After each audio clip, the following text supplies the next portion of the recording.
Hello, and welcome back to Project Rejectus. Today, we are going to continue looking through the history of the Trumetaceos and how the species all advance in their own ways. To start it off, I'll be going over the island species first since I feel like it. The Trumetaceos isla would make their advancements in their seafaring prowess, developing rafts and sails quite early on compared to their mainland cousins, along with fishing rods and simple nets made of plants. Their diet was made up of fish, mostly, still living quite a nomadism lifestyle. Their house were built on their rafts where they would sleep the entire time while sailing.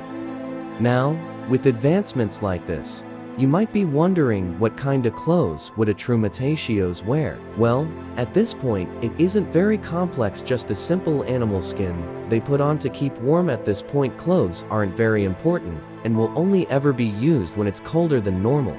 Other than that, these little guys will be au natural most of the time. But that's okay because they're focusing their efforts on more important things such as the parbrum. Remember, these guys been a very long time since I've used them, so you might be wondering why I brought them back now.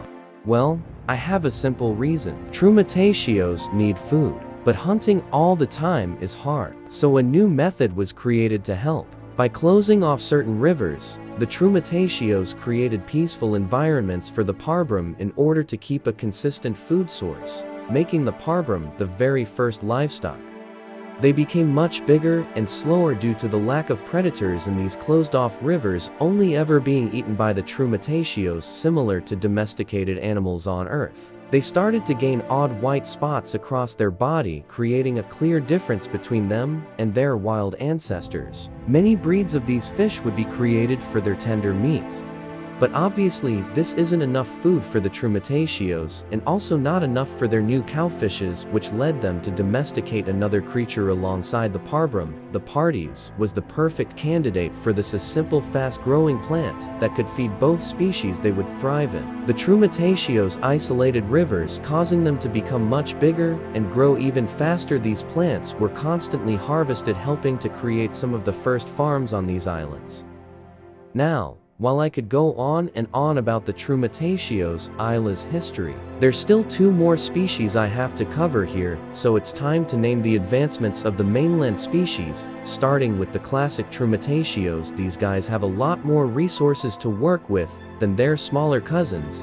They could expand and develop much more complex inventions, such as the odd way their clothes would look, made from multiple sources such as Linaceae wool to make robes and primitive shoes. The early hunter-gatherers also used other animal skins, such as the hide of an alcantes, for extra protection against any threats, but it also provided a unique advantage against ligsaurs. Now, these animals aren't dumb by any means, but like ants on Earth, they recognize things mostly by smell, so when a Trumetaceos comes into their hive with alcantes hide, they're none the wiser, as the Trumetaceos is freely allowed to take as much sap from the hive before quickly leaving. While dangerous, getting the sap is well worth it, as it's not only delicious, but the perfect baby food as well. While just a simple dash for some tasty sap, the Trumetaceos would build on the strategy in the years to come, as they wondered, how far could I push this to my own benefit? And it turned out pretty far, as long as they could keep smelling like the ligsaurs. But we will discuss that in a second. Let's go over some inventions really quick. Made from genuine Linaceae wool, the Trumetaceos made tents with it, so they could always have a place to sleep and keep their stuff in while traveling. Many families could be seen with these tents on their back or surrounding a fire. Now, while tents obviously were the main houses in this period, more permanent houses did exist, usually made in the most resourceful areas where a non-nomadic lifestyle could be made. They could house an entire tribe, with the leaders usually having a more decorated house than the other tribe members. Now, with the increase in population and competition, the original Trumetaceos faced the risk of starving with an ever-growing population, so they solved their problem similar to their island cousins. Find a local plant, in this case grex grass, and farm it. Now, while at the beginning it wasn't the best, as time went on tastier and bigger grexes would be grown over time.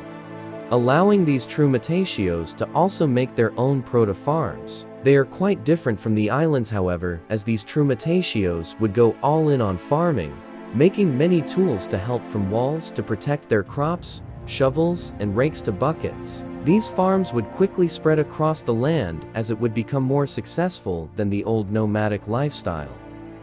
Now that I'm done with inventions, let me go back to the humble ligsaurs. Using the pheromones to their advantage, Trumetaceos would cover their scent to always smell like a ligsaurs or an alcantes, but cuddling with either species consistently to keep the smell as time went on. The ligsaurs, with Trumetaceos in their hives, became more successful and became more docile to them, in return giving way to their subtle domestication. The domestic ligsaur, a much more docile version of their ancestors, would now protect the Trumetaceos farms, considering them to be part of their hive. They acted similar to cats, killing any pests that might be running around the village or farms.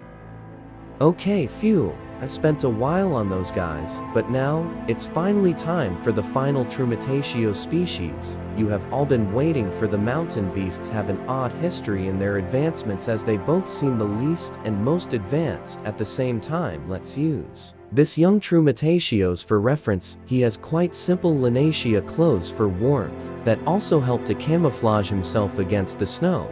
But you might be asking, why is it gray if it's from a Linacia? This is because mountain beasts have their own Linacia breed known as the Gray Searchers. They act as hunting partners and guard animals. With their bulkier build and strong sense of smell, they can take down much bigger animals than themselves. But don't be intimidated, they're quite friendly as long as you're a Trumetaceos. Switching back to the young beast here, we can also see he possesses a simple bow in his hands for the hunt he's about to go on now. Even though the bow isn't enough to take down his prey, that's okay, because he won't be alone.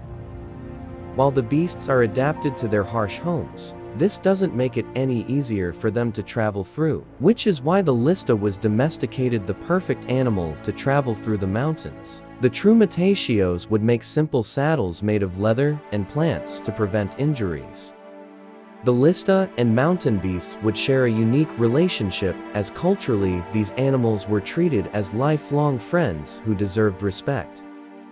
Now, with how this goes, you're probably expecting me to say how they started to create farms, but not this time. While they would domestic plants, they wouldn't learn farming for a long time. As with the Grina, they didn't domesticate as a food source, but instead for their effect. As to the Trumetaceos, the Grina's numbing effects feel quite nice to them. They would keep their own patches with smaller thorns and bigger leaves to maximize the numbing effect. While this was used for medicine, there were much better uses for this plant, like smoking, a favorite activity of the mountain beasts. From a young age they start smoking, enjoying the calming effect it has over them. Their cigarettes were in a similar shape to their bows to reach their mouths, and even had a strap so they could hold onto them better.